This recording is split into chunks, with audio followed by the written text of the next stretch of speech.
Thank you, Madam Moderator.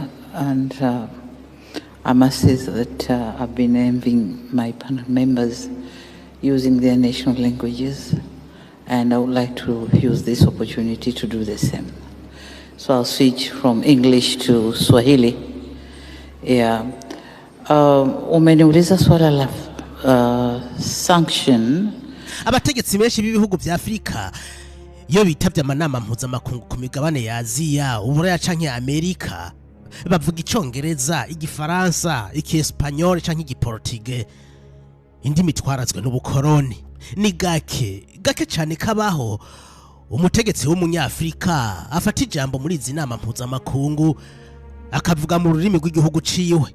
Mu nama mpuzamakungu y'ubutunzi iheruka kubera mu Burusiya yatanguye kwigenekerezo rya gatatu irangira kwigenekerezo rya gatandatu ruhesha no mwaka, President wa Tanzania Samia Suluhu Hassan imbere y'abakuru b'ibihugu n'abanyamitahe bakomeye bava mu bihugu bitandukanye yahisemo kwishura ibibazo yari karabazwa mu rurimi rw'igiswahili. Kuri bamwe byabonetse nk'ibisanzwe, ariko ku bandi byabaye bidasanzwe. Benshi bashobora kuba batabizi, ariko ururimi si igikoresho cyo gutanga ubutumwa gusa, ni n'ikimenyetso cyo kuganza, ikimenyetso cyo kwerekana ubushobozi n'ubuhangange bw'igihugu. Reka ndabaha akarorero. Mu manama mpuzamakungu harimo n'izawoni ziba buri mwaka, Perezida w'Uburusiya Vladimir Putin nta na rimwe yigira ashikiriza ijambo ryiwe mu Congereza, avuga mu Kirusiya. Perezida w'Ubushinwa Xi Jinping nawe nyene nta Congereza yigira akoresha. Hariho n'ubundi bororero nka Perezida wa Turkiya Recep Tayyip Erdogan ashikiriza ijambo mu Giturk.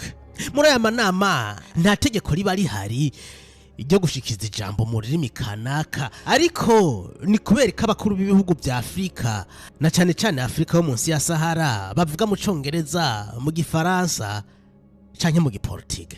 Iyi ni impano twasigiwe n'abakoroni igihe bino bihugu vya Afrika vyakolonizwa, maze indimi zabo zigishwa mu mashure gushikaho n'ubu zigikoreshwa mu buzima bw'igihugu, haba mu ndero ndetse no mu ntwaro. Nubwo dufise indimi zacu kavukire, abakuru b'ibihugu kenshi ba Afrika barazirengagiza bagakoresha indimi z'amahanga mu gushikiriza amajambo yabo, niyo mbere baba bari indani mu bihugu vyabo. Ariko Tanzania ishobora kubitandukanya.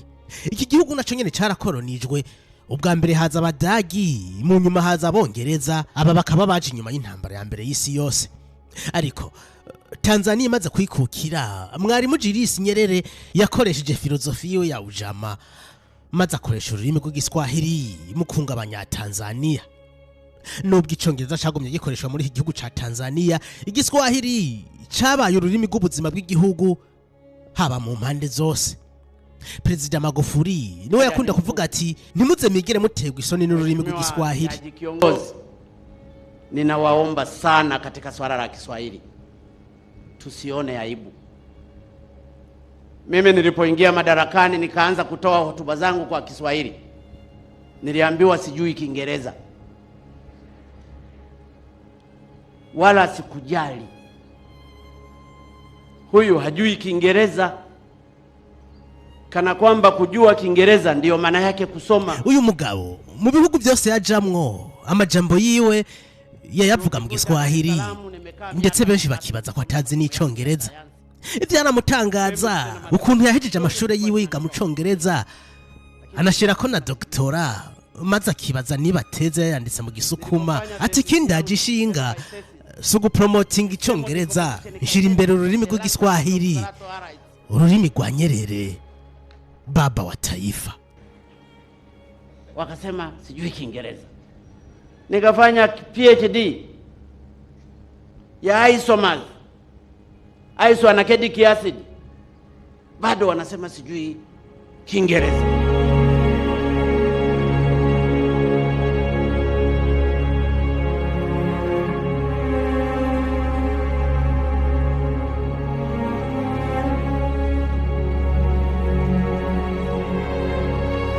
Igiswahili ni ururimi ruvugwa n'abantu barenga miliyoni 100 ngaha ku mugabane wa Afrika, na cane cane mu karere ka Afrika y'ubuseruko.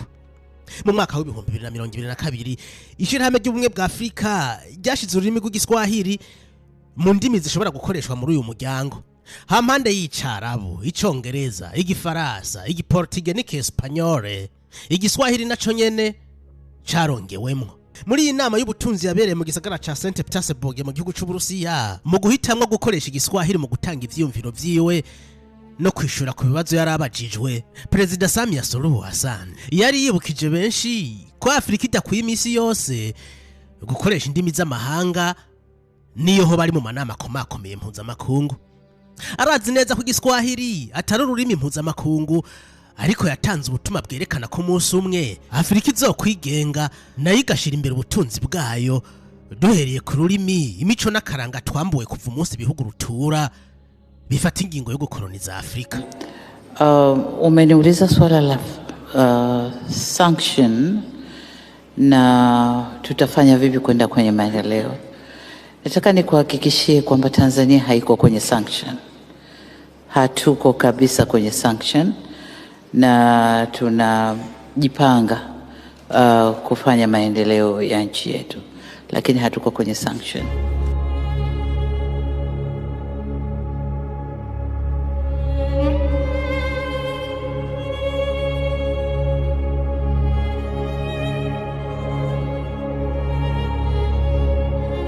Afrika numugabano ufise indimi zirenga 1,500, ariko kubera colonization heshi yaracakoreshwa zino ndimi z'amahanga.